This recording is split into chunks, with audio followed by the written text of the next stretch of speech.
For me, it was seeing the movie Airplane, The Naked Gun. Yeah. Oh, man, I saw that. We were dying as kids. But I think the first time that I realized that I enjoyed comedy was the first time that I had got really drunk. We got this New York television station called WPIX that every Sunday played Abbott and Costello movies. Told off this one-nighter, like owner of a restaurant, and left, and there was nobody there to chide me about it. I watched those every single Sunday from beginning to end. When I was in my 20s, I found out that you could get paid to just act like an asshole, and they give you free beer, too.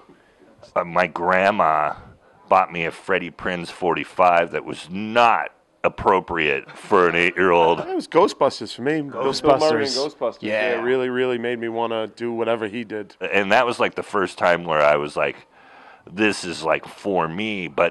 And still, it probably took another 12 years before I thought it was even something I could try. George Carlin's 7 words you can't say on TV routine, which now is, you could say, half of them, I think. It's cool to say cocksucker. And that was working so sad at a McDonald's with a couple of other funny guys, and I was just cracking everybody up. And this guy was like, I think you can actually do this for a living. I heard him say it the other night on Big Bang Theory.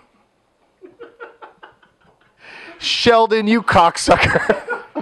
I was working at Foot Locker, and some Hispanics that came in, and I asked them, did they need help with anything? And she was like, oh, me no speak no English, me no speak no English. And then yelled out to her brother or son or whatever and was like, yo, Jose. And I was like, liar! But I remember Bruce Baum going up with a jukebox. Was when I saw Stop Making Sense by the Talking Heads. And playing the Cars' Shake It Up.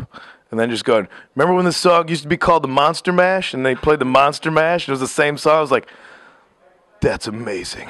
I was always a fan of theirs, and to me they just seemed so different from everybody else, and that they actually were artists and musicians. I spent like the next 20 minutes talking about her, and everybody was cracking up in the store. They were like, that is so funny. That guy just walked on stage and said, this song sounds like this other song, and it was on TV because of it. I was like, I'm going to do that. Woody Allen's album, what was it? It's just called Stand Up Comic. I think it was that moment I heard that joke.